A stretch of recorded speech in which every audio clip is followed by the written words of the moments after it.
You ever have that one neighbor that just takes things a little too far? Yeah, I thought I had it all figured out. I bought my house in the suburbs, a nice quiet spot with a pool in the backyard, a little piece of paradise. But then Karen showed up. One afternoon, I'm sitting by the pool, sipping lemonade when she walks right in. Barefoot, no invitation. And that's when she tells me, "This pool?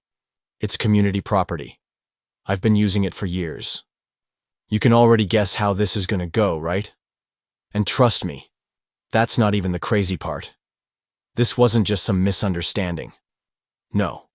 This was full-blown entitlement on a level I never saw coming. The thing is, Karen didn't know that my property is actually zoned agricultural. That's right, agricultural. And when I say she pushed me to the edge, I mean, she really, really pushed me. What followed was a series of insane events that made me realize this wasn't just about a pool.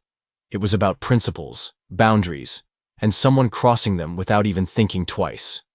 Now, I could have let her win, but I didn't.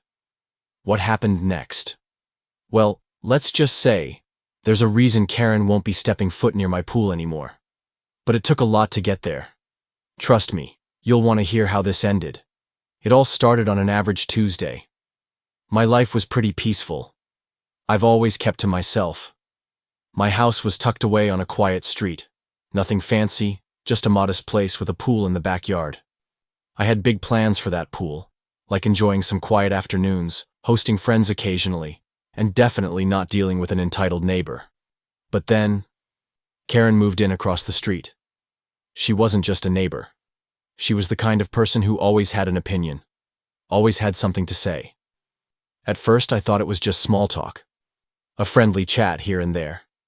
But as time went on, it became clear she had this obsession with everyone else's business.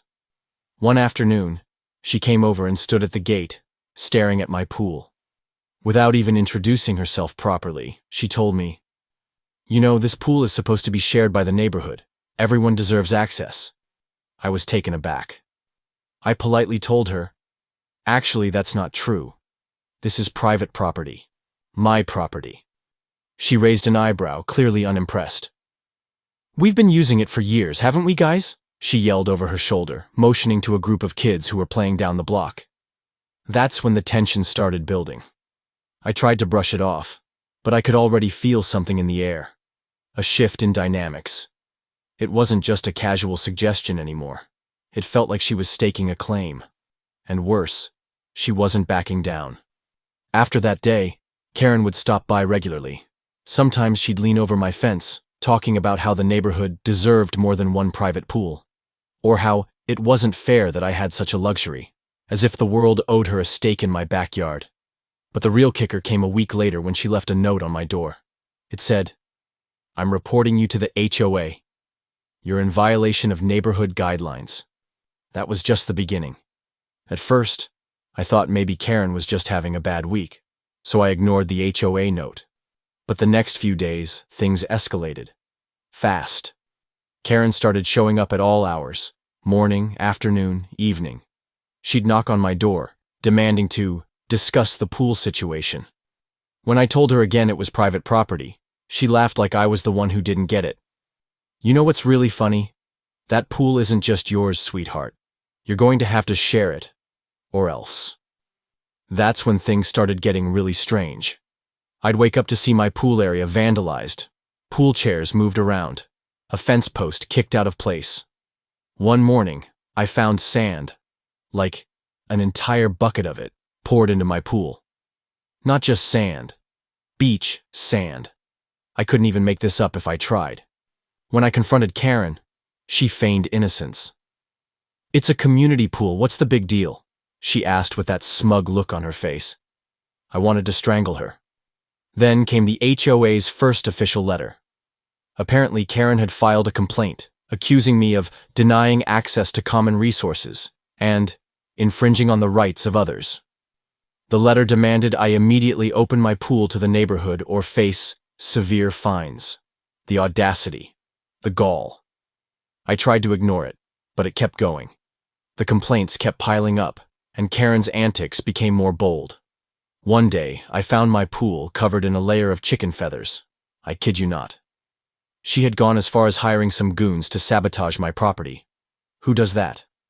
But the tipping point came when I came home to find a red spray-painted message on my fence. Open the pool or else. That was it. I couldn't just sit back and let her ruin my life. I realized I had to take matters into my own hands. Time to fight back. Here's where I started getting creative. I knew I couldn't just confront Karen anymore. She'd already shown she wouldn't listen to reason. I had to outsmart her. So, I took a deep breath, calmed myself, and made a plan. First things first. I needed to gather information. I started digging into the zoning laws. And wouldn't you know it, my property wasn't just zoned residential. It was agricultural. And agricultural zoning meant that I didn't have to abide by the same HOA rules that others did. Legally, they couldn't force me to open my pool to anyone. Next, I needed leverage. I went to the local government, found the right documents, and got everything I needed in writing. I even spoke with some neighbors who had been similarly harassed by Karen's constant complaints. Once I had my ammunition, it was time to take action. I went to the HOA meeting. Alone. Karen was there, of course, sitting with her little group of cronies. She had a smug smile on her face like she had already won. I presented my case, the zoning laws, the official documents, and the neighbors who supported me. And then, just for dramatic flair, I dropped the final bombshell. Karen had no legal claim to my pool whatsoever. The room went silent. The tension in the room was palpable. Karen was livid. You could see her face redden as I laid out all the evidence. But here's where it got sweet. The HOA, after hearing everything, voted unanimously in my favor. The pool was officially mine, and I didn't have to share it with anyone, least of all Karen. Karen, however, wasn't so lucky. The HOA slapped her with a fine for repeatedly violating community guidelines and wasting their time with unfounded complaints. Not to mention, the neighborhood had grown tired of her antics. Before Karen could even process the defeat, I turned to her and, with the calmest smile, said, "You might want to think twice before claiming other people's property." I watched her face fall as she realized she had lost. Big time. So, what did I learn from all this? That sometimes, you have to stand up for what's yours, even when the odds seem stacked against you. I could have let Karen walk all over me.